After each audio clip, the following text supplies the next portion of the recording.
अरे बहुत बहुत बधाई हो माँ जी आपको। ये लीजिए, मुंह मीठा करिए। इसके असली हकदार तो आप हो, आप मुंह मीठा करो। अच्छा ठीक है। और पहलवान सो के बैठा है, ले मुंह मीठा कर। दीदी, किराया भरते भरते हम तो पागल हो गए थे। ये सब आपकी वजह से हो पाया है।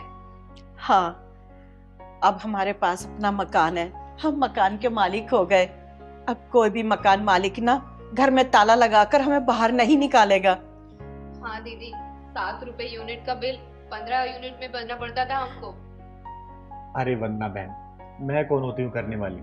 माता रानी और भोलेनाथ जो मुझसे करवाते हैं ना, मैं वो कर देती हूँ। और मेरे बताए हुए उपाय को जो भी सही तरीके से करता है ना, उसको फल मिलता है। जैसे आप लोग देख लीजिए।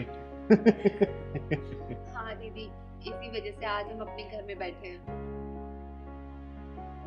हाँ चिंगारी जी, हमारे कितने मुफलिसी भरे दिन थे। इसके पढ़ाई के चलते मैं किराया भी नहीं दे पाती थी।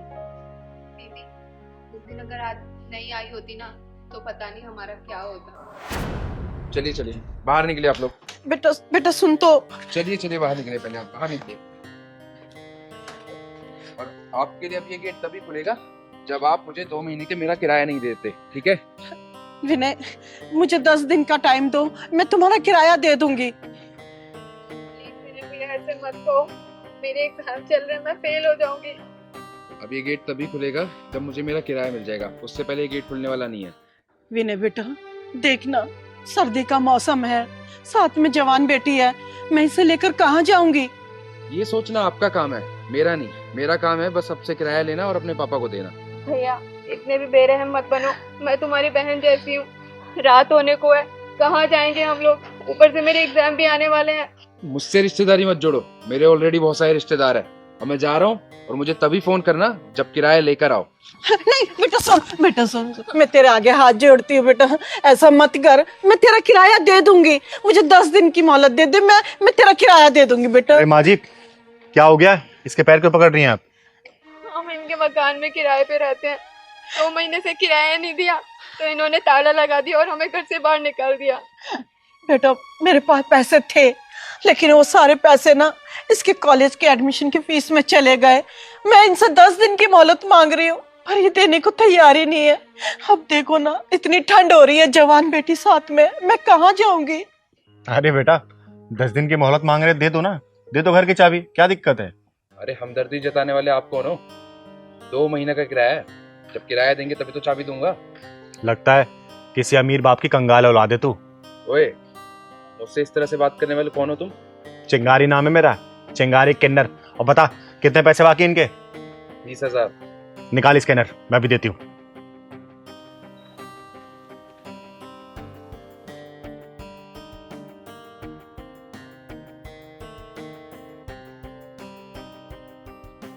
चेक कर, आ गया होगा।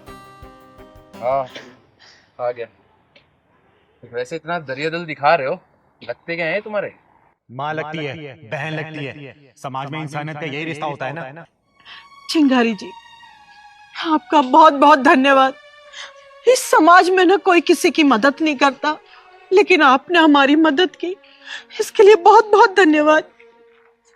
हाँ दीदी, ऊपर वाले ने फरिश्ता बनाकर आपको हमारी जिंदगी में भेजा है। देखिए माँ जी, इसमें धन्यवाद की कोई जरूरत नहीं है। और मैं समाज से ही पैसा कमाती हूँ, तो समाज के लोगों में नहीं लगाऊंगी तो कहाँ लगाऊंगी? और इन जैसे लोग रिश्तों के वैल्यू क्या जाने। ला निकाल चाबी, जा यहाँ से। माँ जी, ये लीजिए घर की चाबी। बहुत बहुत धन्यवाद। अरे माँ जी, इसमें धन्यवाद की कोई जरूरत नहीं है। हाँ दीदी, अगर आज आप वक्त पे नहीं होती तो हम लोग कहाँ जाते? माँ जी, भगवान किसी न किसी रूप में किसी इंसान को भेज ही देता है मदद के लिए। और बहन, मेरा आशीर्वाद है, तुम देखना परीक्षा में जरूर पास हो जाओगी। और एक बात और माँ जी, देखना बहुत जल्दी ना इस शहर में आपका अपना खुद का मकान होगा। अपना मकान? चिंगारी जी, अपना मकान? अरे हम जैसे मिडिल फैमिली के लिए ये मकान तो एक सपना है, वो कहाँ पूरा होगा? माँ जी, ये सपना पूरा करने का रास्ता भी है चिंगारी के पास। बहन, एक फूल जरा तोड़ के लेके आना वहां से। हाँ दीदी, अभी लाई। चिंता मत करिए माँ जी, मैं जैसे ऐसा उपाय बताऊंगी ना वैसे वैसे आपको करना होगा, ठीक है? दीदी ये लीजिए फूल।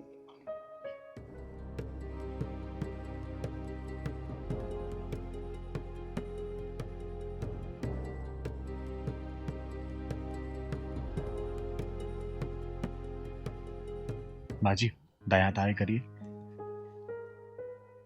इस फूल को ना एक कटोरी चावल में और एक सूखा नारियल लेके लाल कपड़े में बांध दीजिएगा और 11 दिन तक इसकी धूप बत्ती कीजिएगा और 12वें दिन ना किसी चलते पानी में इसको प्रवाह कर दीजिएगा। माता रानी ने चाहा ना तो बहुत जल्दी आप घर की मालकिन बन जाएंगी, अपना घर होगा आपका। बहुत बहुत धन्यवाद, बहुत बहुत धन्यवाद। हमेशा खुश रहिए आप लोग।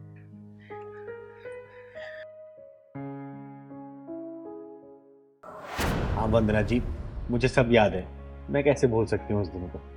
हाँ चिंगारी जी, ये मकान ना आपके ही आशीर्वाद से मिला है। हाँ दीदी, हमने कभी नहीं सोचा था कि हमारा इतना बड़ा मकान होगा और हम इतने बड़े मकान के मालिक होंगे। अच्छा ये बता, तेरे एग्जाम का क्या रहा? चिंगारी जी, ये ना बहुत अच्छे नंबर से पास हुई है और आपको पता है इसकी ना बहुत बड़ी कंपनी में जॉब लग गई है, 1.5 लाख रुपए तनख्वाह आती है। अरे वाह, क्या बात है। ऐसे हमेशा खुश रहे बच्चा, हमेशा ऐसे ही आगे बढ़ो बेटा। और वंदना जी, ये सबके हकदार मैं नहीं हूँ, वो ऊपर वाला है सिर्फ। अच्छा चिंगारी जी, आप ना ये चाय नाश्ता कर लीजिए, खाना तैयार है।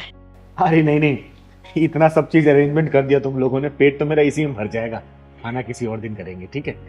पहलवान चाय पी ले बेटा। पीजिए, आप लोग पीजिए।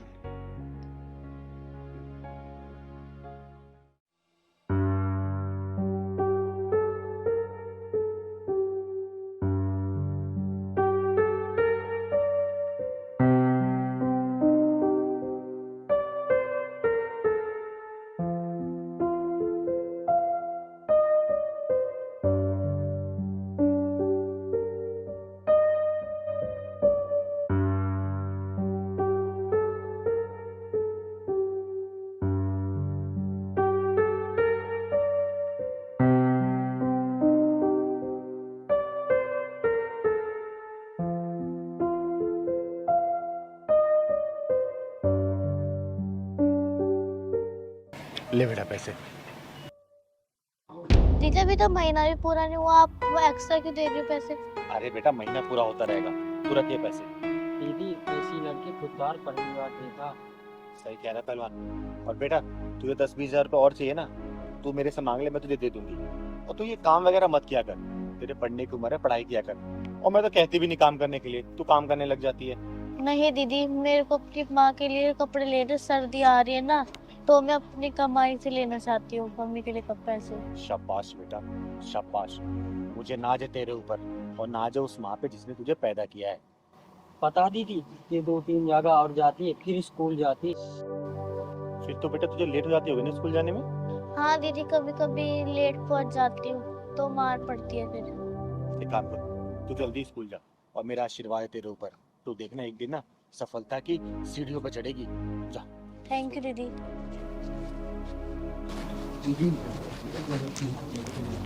नहीं रे पहलवान, ऐसा करने से सिर्फ खुददारी खत्म हो जाएगी।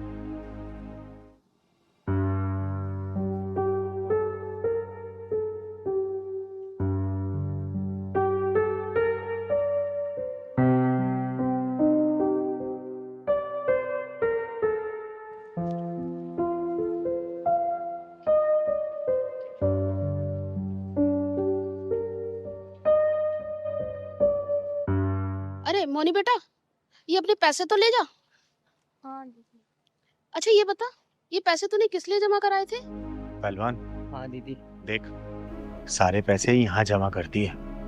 दीदी वो सर्दी आ रही है ना, मेरी माँ के पास ना स्वेटर है ना कपड़े हैं, इसलिए जमा करवा रही थी। अच्छा अच्छा, और चाहिए तो मांग लेना।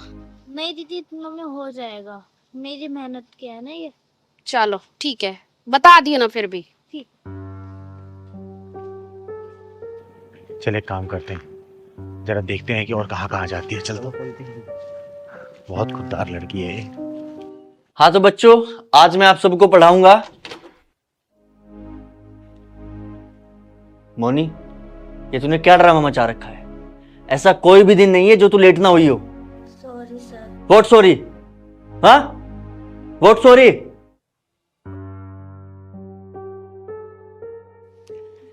आखिर तू घर में करती क्या है जो रोज रोज लेट हो जाती है? कल से कोशिश करूंगी सर टाइम पे आने की। हाथ आगे कर। कल से अगर 5 मिनट भी लेट हुई ना तो स्कूल से निकाल दूंगा।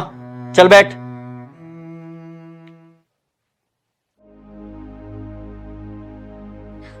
हे भगवान, मेरी बच्ची कहाँ रह गई? शाम होने को आई। मेरी बच्ची।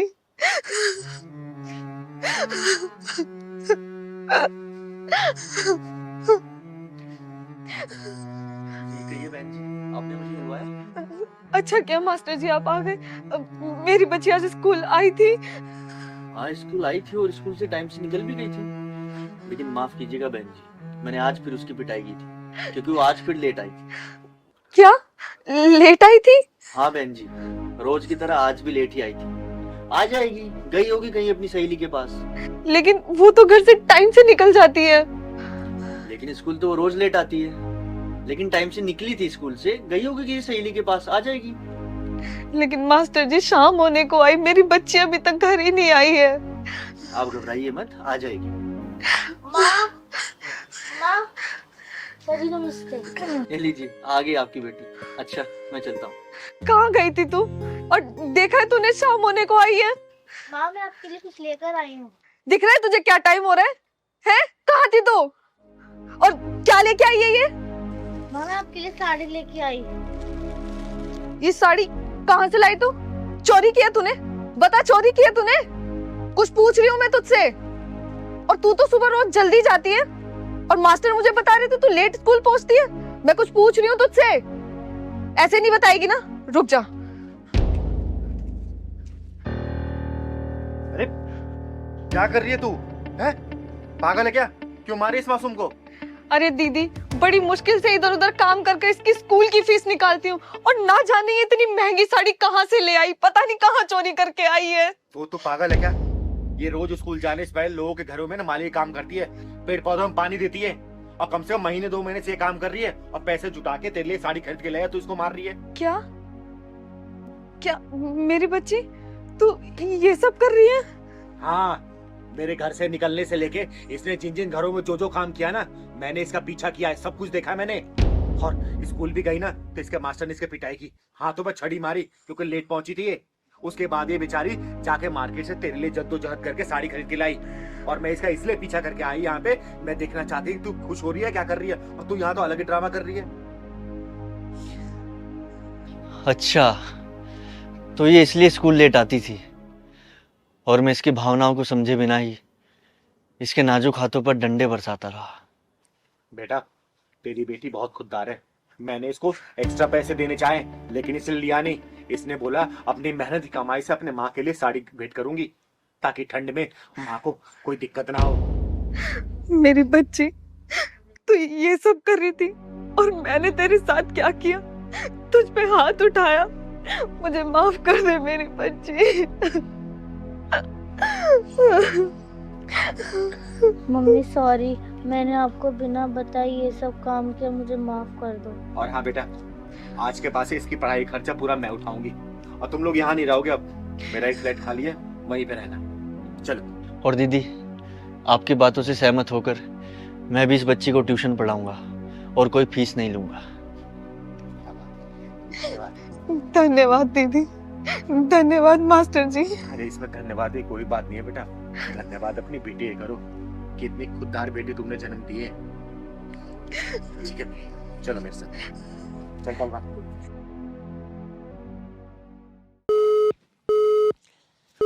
क्या बात है प्रभास, तूने अचानक मुझे क्यों बुलाया? मैं तो सत्संग में जा रही थी, तेरा फोन आया तो सत्संग छोड़ के यहाँ पे आई। क्या बताऊं दीदी, राधा और मानवी सुबह एक पार्टी के लिए निकले थे। दोपहर तक मेरी उनसे अच्छे से बात हुई, सब कुछ ठीक था। उसके बाद से नंबर स्विच ऑफ है और अभी तक घर भी नहीं आई। 9 बज चुके हैं। अच्छा, इससे पहले भी कभी हुआ है कि पहली बार हुआ है? नहीं दीदी, आज पहली बार ऐसा हुआ है। तूने उनकी किसी सहेली को कॉल किया? हाँ दीदी, मैंने उनके फ्रेंड को भी कॉल किया। वो बोल रहे थे कि हमारे साथ पार्टी में ही थे, हम तो पार्टी से निकल चुके हैं, लेकिन वो अभी तक घर पे ही नहीं आई। बस ये टेंशन है दीदी, अगर मेरी बहनों को कुछ हो गया तो मैं तो कहीं मुंह दिखाने लायक ही नहीं रहूँगा। अरे तू चिंता मत कर, मैं हूं ना, तू परेशान मत हो। काम कर। अच्छा ये बता, पार्टी करने कहाँ गई थी बोलो? यहीं गए थे दीदी, नोएडा। नोएडा में? और निकले कितने बजे थे वो? दोपहर 2 बजे तक मेरी बात हुई है उनसे, उसके बाद से कोई बात ही नहीं हो पाई दीदी। तब से नंबर स्विच ऑफ है। अच्छा एक बात बता, तेरी किसी से दुश्मनी वगैरह तो नहीं है ना? अरे नहीं दीदी, मेरे पास इतना टाइम ही कहाँ है। आपको पता है, सुबह ऑफिस निकलता हूँ, शाम को घर आता हूँ। अपनी बहनों पे ही सारा ध्यान रखता हूँ, बस उनको पढ़ा रहा हूँ, लिखा रहा हूँ, जब से माँ बाप गए हैं। मुझे इतना टाइम ही नहीं है कि मेरी किसी से दुश्मनी हो। अच्छा तू परेशान मत हो, शायद कहीं फंस गए हैं। आ जाएंगे, चिंता मत कर। दीदी आज तो लेट होगा, भैया तो बहुत डांटेंगे। कोई बात नहीं, हम उन्हें बताएंगे तो वो गुस्सा नहीं करेंगे। आ गए तुम लोग? ये समय घर आने का, और फोन को स्विच ऑफ कर रखा था। बताना तुम्हारा भाई कितना परेशान होगा, कभी सोचा इसके बारे में? अरे कैसे भी करके तुम लोगों को पढ़ाता है लिखाता है, और तुम लोग अयाशी कर रहे हो। दीदी चुप। क्या दीदी है? लेकिन दीदी मेरी बात तो सुनो। क्या सुनूं? एक कॉल कर सकते थे इसको, वो नहीं किया गया, और दोनों ने एक साथ फोन स्विच ऑफ कर रखे हैं। तुम लोग इतने इररिस्पॉन्सिबल कैसे हो सकते हो, बताओ? अरे कैसे भी करके बिना माँ बाप की बच्ची को तुम लोगों को पढ़ा रहा है, लिखा रहा है, तुम्हारी ख्वाहिशें पूरी कर रहा है, और तुम लोग इतनी भी गैरत नहीं है कि घर से बाहर जा रहे हो, अगर लेट हो रहा तो एक फोन भी करते इसको। ये कितना परेशान हो रहा होगा ये, बोलो। दीदी मेरी बात तो क्या सुनूं, बता। दे एक्सक्यूज। दीदी हम लोग फोन करने ही वाले थे, लेकिन हमारे फोन स्विच ऑफ हो गए थे। अरे फोन स्विच ऑफ हो गया तो चार्ज भी तो हो सकता था। तुम लोग अपने सहेलियों के फोन से फोन कर सकते थे अपने भाई को। तुम्हारी सारी सहेलियां घर पहुंच गई, लेकिन तुम लोगों को अभी तक कोई अता पता नहीं था। दीदी हम एक परेशानी में फंस गए थे। परेशानी में? कैसी परेशानी थी, बोलना। दीदी दोपहर को ही मेरी भैया से बात हुई थी, और करीबन 4:30 बजे करीब वहां पर एक लड़के को मिर्गी का दौरा आ गया। सब लोग देख रहे थे, लेकिन किसी ने उसकी हेल्प नहीं की। तो इसने मुझसे बोला कि दीदी हम ही हेल्प कर देते हैं। तो दीदी हम लोग उसको हॉस्पिटल लेके गए, वहीं पर हमारा सारा टाइम निकल गया। उसकी फैमिली को बुलाया, उसे एडमिट कराया। दीदी उस परेशानी में याद ही नहीं रहा हमें। ठीक, ये काम तुम लोगों ने अच्छा किया, ठीक है, लेकिन बेटा इतना तो फर्ज बनता है ना, कम से कम हॉस्पिटल से अपने भाई को फोन कर लेते। ये भी कितना परेशान हो रहा है, तुम्हें पता है ना? दीदी सिचुएशन ही ऐसी बन गई थी। अब आप ही बताइए, पहले उसकी मदद करते या फिर भैया को फोन करके बताते? देख बेटा, तुझे पहले उसकी मदद करनी चाहिए, तूने बहुत अच्छा काम किया, लेकिन उसको हॉस्पिटल पहुंचाने के बाद एक फोन तो कर सकते थे ना अपने भाई को भी, कि भैया मैं यहाँ पे हूँ, मुझे समय लग जाएगा आने में। दीदी वो भी तो किसी का भाई है, वो भी तो किसी का बेटा था। अगर उसे कुछ हो जाता तो भैया को तो हम आकर भी समझा देते। बेटा तूने ये काम बहुत अच्छा किया है कि सबसे पहले उसको हॉस्पिटल पहुंचाए, लेकिन एक बात याद रख कि ऐसी स्थिति में कई फंसते हो ना, दूसरों की मदद करो, उससे कोई मनाही नहीं है, लेकिन समय के अनुसार अपने भाई को, अपने परिवार वालों को सूचित करना भी जरूरी है।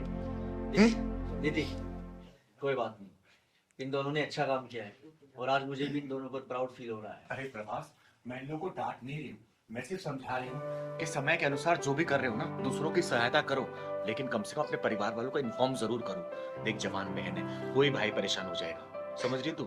ठीक है दीदी, आगे से मैं ध्यान रखूंगी, लेकिन कभी भी ऐसी सिचुएशन आएगी मैं हर किसी की मदद करूंगी। बेटा हमेशा मदद करना, ठीक है? ठीक है दीदी। चल प्रभास, आगे ना बहन, बातें कर, चल मेरे साथ, चल बैठ।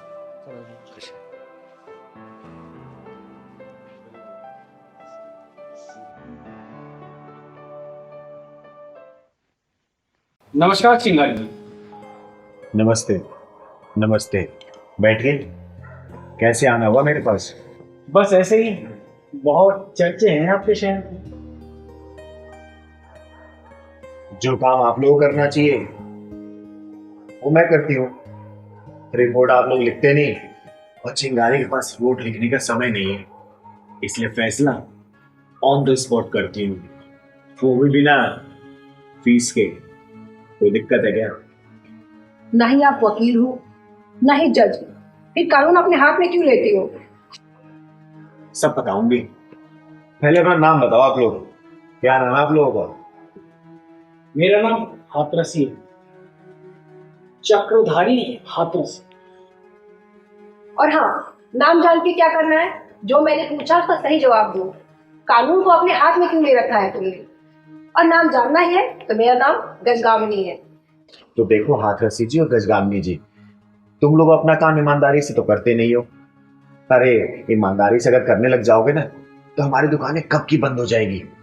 इसलिए क्या करो, तुम लोगों के हिस्से का काम भी इस चिंगारी को करना पड़ता है। सुनो चिंगारी जी, हम तुम्हें चेतावनी दे रहे हैं, पुलिस के ट्रैक पे अपनी ये समाज सेवा की गाड़ी चलाना बंद कर दो, वरना हम तुम्हें ऐसे बंद करेंगे कि बाहर निकलना मुश्किल हो जाएगा। चिंगारी को धमकी देने आए हो क्या? दीदी तो कुछ ज्यादा ही बोल रहे हैं। अरे बोलने दे पहलवान, बोलने दे। ये पुलिस वाले हैं, उनको अभी तक ये नहीं पता कि कब कहाँ किससे और कितना बोलना है। बोलने दो। देखो चिंगारी जी, हम तुम्हें साफ और सीधे तरीके से समझा रहे हैं, तुम अपने दायरे में रहकर काम करो, क्योंकि पुलिस वालों को अपना दायरा और अपना काम अच्छे से करना आता है। अगर पुलिस वाले अपना काम ईमानदारी से करते ना तो शायद लोगों को मेरे पास आने की जरूरत नहीं पड़ती। ओ चिंगारी, कुछ ज्यादा ही बोल रही है। अरे अरे गजकामनी जी, तनिक धीरे, चिंगारी को थोड़ा धीरे सुनने की आदत है, ठीक है। चलिए मैं आप लोगों को एक कहानी सुनाती हूँ। एक बड़ा सा शहर था, उस शहर के अंदर एक छोटा सा कस्बा था। उस कस्बे में ना बहुत शांति रहती थी। औरत, बच्चे, बूढ़े, बुजुर्ग सब लोग बेखौफ घूमते थे, और तो और वहां के घरों में ताले भी नहीं लगते थे। फिर एक दिन वहां पे ना एक पुलिस चौकी खुल गई। तो फिर और फिर चोरी भी होने लगी, छीना झपटी भी, लूट खसोट भी, छेड़खानी भी, किडनैपिंग भी, सब होने लगती। तुम्हारा कहने का क्या मतलब है? ये सारी चीजें पुलिस वाले करवा रहे थे? नहीं, चिंगारी ऐसा नहीं कहती। मैं कानून जानती हूँ, इसलिए कानून के रेंज में होकर बात करती हूँ मैं। तुम्हारी रेस तो हम देख लेंगे, फिलहाल हम तुम्हें जो समझाने आए हैं ना, तुम उसे अच्छे से समझ लो, वरना और भी तरीके आते हैं हमें समझाने के। अगर कानून की जानकारी होती ना चिंगारी को, तो मैं भी शायद पुलिस वाले की नौकरी कर रही होती। और वैसे भी जनता को ना तुम लोगों को भरोसा नहीं है, क्योंकि तुम पुलिस वाले अपना काम ईमानदारी से करते नहीं हो, तो वो जनता चिंगारी के पास आती है। तो क्या इसलिए FIR कर दो क्या मेरे ऊपर? बोलो, जिस दिन तुम लोग अपना काम ईमानदारी से करने लग जाओगे ना, चिंगारी को जरूरत नहीं पड़ेगी। अरे चिंगारी की दुकान अपने आप बंद हो जाएगी और चिंगारी यहां से चली जाएगी। जब तक तुम लोग अपना काम नहीं सीखोगे ना, चिंगारी ऐसे फैसला ऑन द स्पॉट करती रहेगी। और किसी पुलिस वाले के दम होगा ना, जरा मुझे रोक के दिखाए, है ना? क्योंकि चिंगारी की एक और खासियत है, सबूत हवा में उड़ा देती है, ढूंढ नहीं पाओगे सबूत। समझे हाथरसी जी और गजकामनी जी? देखिए चिंगारी जी, वैसे हम यहाँ आए तो थे आपको समझाने के लिए, लेकिन मुझे नहीं लगता कि आप इतनी आसानी से मानेंगी। चलो गजकामनी। सर एक मिनट, वैसे चिंगारी जी कुछ गलत नहीं कह रही हैं, उनकी बातों में दम है। हम पुलिस वाले से लोग मदद मांगने नहीं आते, वो डरते हैं हमसे, हम उनसे ठीक तरीके से बात नहीं करते। वो मदद मांगने चिंगारी जी के पास आते हैं, चिंगारी जी उनकी मदद कर रही हैं, ये कुछ गलत नहीं है। देखिए हाथरसी जी, मैं कानून के खिलाफ नहीं हूँ और ना ही पुलिस वालों के खिलाफ, लेकिन हाँ, जो कानून को सही तरीके से नहीं मानते ना, और जो अपने काम को ठीक ढंग से नहीं करते, मैं उनके खिलाफ हूँ। अगर पुलिस वाले काम अपना सही तरीके से करने लग जाए ना, फिर लोगों को चिंगारी की जरूरत नहीं पड़ेगी। देखिए आप लोग अपना काम सही से नहीं करते, इसमें मेरी क्या गलती है? अगर लोग मुझसे मदद मांग रहे हैं तो मैं मदद तो करूंगी, क्योंकि मैं किन्नर हूँ, चिंगारी किन्नर। नर भी मेरे अंदर है और मादा भी मेरे अंदर है, तो मेरे पास औरत, बच्चे, बूढ़े सब तरीके के लोग आते हैं। मुझे उन लोगों का दर्द देखा नहीं जाता है, इसलिए मेरे अंदर से ना उनके लिए दुआएं निकलती हैं और मैं उनकी मदद ना करने के लिए तैयार हो जाती हूँ। तो सबसे बड़ी बात है, चिंगारी इससे किसी से पैसा लेती नहीं है, समझे? समाज सेवा करती हूँ मैं, क्योंकि मेरा गुजारा समाज से चलता है, समाज के लिए जीती हूँ और मरूंगी भी ना तो समाज के लिए मरूंगी, समझे हाथरसी जी? तो आप मुझे समझाने की बजाय ना आप खुद अपने आप को समझाइए और अपने पुलिस महकमे को समझाइए कि अपने काम को अच्छे से करें, अरे कोई गरीब लाचार बेसहारा जाता है अगर आप लोगों से मदद मांगने के लिए, तो आप लोग क्या करते हैं? एफआईआर लिखने से पहले लाओ 500 रुपए दो एफआईआर लिखने के लिए, 1000 रुपए दो, 50,000 दो, लाख दो। बिना घूस के काम तो होता ही नहीं है ना। गरीब कहाँ से लेके आएगा? एक तो वैसे ही अपना लूट पीट के बैठा रहता है, उसके बाद से आप पैसे की डिमांड करेंगे तो कहाँ से देगा? चिंगारी के पास आएगा और चिंगारी हर उस जरूरतमंद की मदद करेगी जिसको जरूरत है। कानून कभी भी हाथ में नहीं लूंगी मैं, ना मैं पहले लिया है ना अब लूंगी, लेकिन हाँ कानून के दायरे में रहते हुए सजा तो ऑन द स्पॉट करूंगी जरूर। अगर आपको मेरे खिलाफ कोई सबूत मिल जाए तब आके बात करिएगा, लगाइएगा हथकड़ी, ले चलेगा जल्दी, लेकिन मिलेगा नहीं। आजमा लीजिएगा। नमस्कार। जाइए।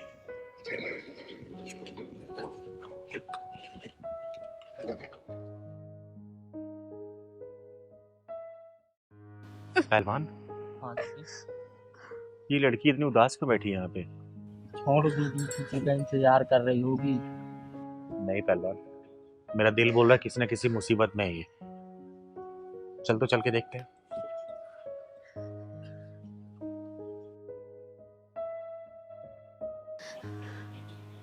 बेटा, कौन हो तुम और यहाँ बैठ के रो क्यों रही हो? क्या बात है, बताओ ना। क्या बताऊं दीदी, हम औरतों की किस्मत में आंसू के सिवा और है ही क्या। घुट घुट कर जीते रहो, किसी से कुछ मत बोलो तो सब ठीक है, अगर मुंह खोला तो तरह तरह की बातें सुनने के लिए मिलती है, ताने मिलते हैं। बेटा, नाम क्या है तुम्हारा? शीतल। शीतल बेटा, मेरा नाम चिंगारी है, चिंगारी किन्नर। और मेरी बात एक हमेशा याद रखना, रोने वालों को दुनिया रुलाती है, इसलिए मुसीबतों का ना सामना करना सीखो। दीदी, मैं अपना ससुराल छोड़कर आ गई हूँ। मेरे ससुराल वाले मुझे बहुत परेशान करते हैं। मेरे सास मुझे ताने मारती है, जलील करती है, बहुत परेशान करती है। जिसके साथ शादी हुई, 7 फेरे हुए, जन्म जन्म का साथ निभाने का वादा किया, वो तक मुझे अपना नहीं मानता। तो कैसे रहूं उस घर में, आप भी बताओ। इसलिए ससुराल छोड़कर आ गई। तो बेटा यहाँ क्यों बैठी हो? जाओ अपने माँ बाप के घर। दीदी, हम बेटियों का घर ही कहाँ होता है। पैदा होते ही तो हमको ये बोल दिया जाता है कि तुझे पराये घर जाना है, और शादी करके जिस घर में आते हैं वहां भी बोल दिया जाता है कि पराये घर से आई है। तो आप ही बताइए, हमारा घर कौन सा हुआ? बड़ी घटिया रिवाज है हमारे समाज की। सही कह रहा है पहलवान, घटिया रीति रिवाज के चक्कर में तो हमारी बेटियां झुलसती जा रही हैं। जी दीदी, मायके से ये कहकर भेजा जाता है कि कुछ भी हो जाए ससुराल से वापस मत आना, और ससुराल वाले जीने नहीं देते। कहते हैं कि मायके से डोली उठी है तो ससुराल से अर्थी ही उठनी चाहिए। अब आप ही बताओ, जाऊं तो जाऊं कहाँ? बेटा, तुम्हारे पति ने तुम्हें रोकने की कोशिश नहीं की? वही तो दीदी, अगर पति जरा भी साथ देते तो मैं अपनी सारी जिंदगी वहीं गुजार देती, चाहे सुख मिलता या दुख मिलता। लेकिन शादी के बाद उन्होंने ही मुझे अपनाने से इनकार कर दिया। सत्यम, क्या काम वाली हटा दी है? क्यों, तेरी हड्डियों में जंग लग गया है क्या? अब से कोई नौकरानी नहीं आएगी काम करने के लिए, सारा काम तुझे ही करना है। और मम्मी पापा भी तीरथ जाने से पहले यही बोल कर गए हैं कि अब से घर का सारा काम बहू करेगी। क्या हुआ, घबरा गई काम का नाम सुन के? काम करने से कौन घबराता है? मैं तो बस ये कह रही थी कि ये बात तुम प्यार से भी तो बोल सकते थे। देख शीतल, मम्मी पापा ने मुझे सच बता दिया है कि तू उनको जरा भी पसंद नहीं है। सत्यम, मम्मी पापा की छोड़ो, तुम अपने दिल की बात बताओ। जिंदगी मेरी तुम्हारे साथ बीतेगी। मम्मी पापा क्या कहते हैं मुझे इस बात से फर्क नहीं पड़ता, मुझे तुम्हारे दिल की बात जाननी है कि तुम क्या चाहते हो। मुझे अगर समाज और रिश्तेदारों का डर ना होता ना तो तुझे अब तक धक्के मार के घर से बाहर निकाल देता। मैं बस समाज की वजह से चुप हूँ। तो सत्यम, क्या मुझे इस घर में जूती की नोक पे रहना पड़ेगा? हाँ, यही समझ ले। और वैसे भी तेरा अब कोई और ठिकाना नहीं है, भूल गई? तेरे माँ बाप ने विदाई के वक्त क्या कहा था कि अब तेरा जो कुछ भी है ससुराल ही है। वहां से तेरी डोली उठी है तो अर्थी तेरी ससुराल से उठेगी, और ना तो ऐसे रूठ के अपने घर वापस जाएगी। तो इसलिए चुपचाप अपना काम कर।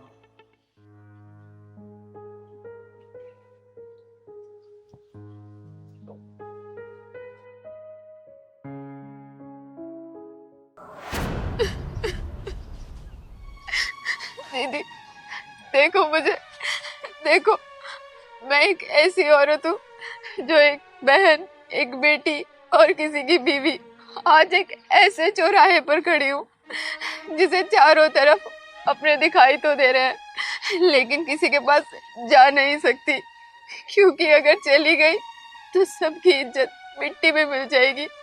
वो कहेंगे कि शीतल अपना ससुराल छोड़कर मायके आ गई।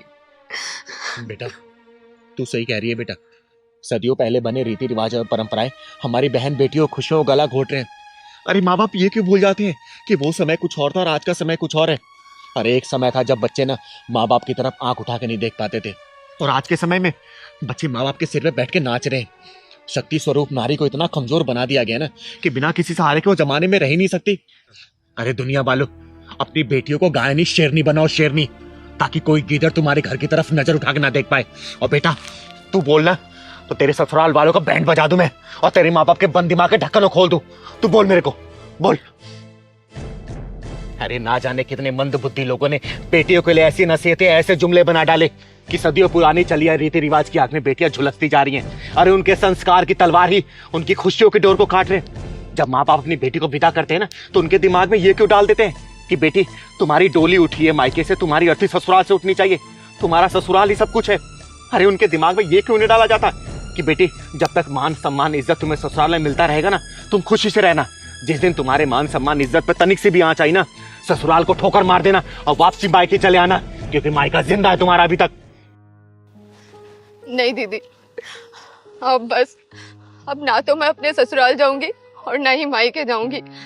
कुछ बन के दिखाऊंगी, अपने पैरों पे खड़े होके दिखाऊंगी, और इस समाज को वो मिसाल बन के दिखाऊंगी। जो बेटियां कभी गाय हुआ करती थी, आज वो शेरनियां बन गई है, शेरनियां। शाबाश बेटा, शाबाश। तो चल मेरे साथ और अपनी जिंदगी की नई शुरुआत कर। ये चिंगारी तेरा हर कदम पे साथ देगी। चल मेरे साथ, पहलवान बैग ले ले, चल।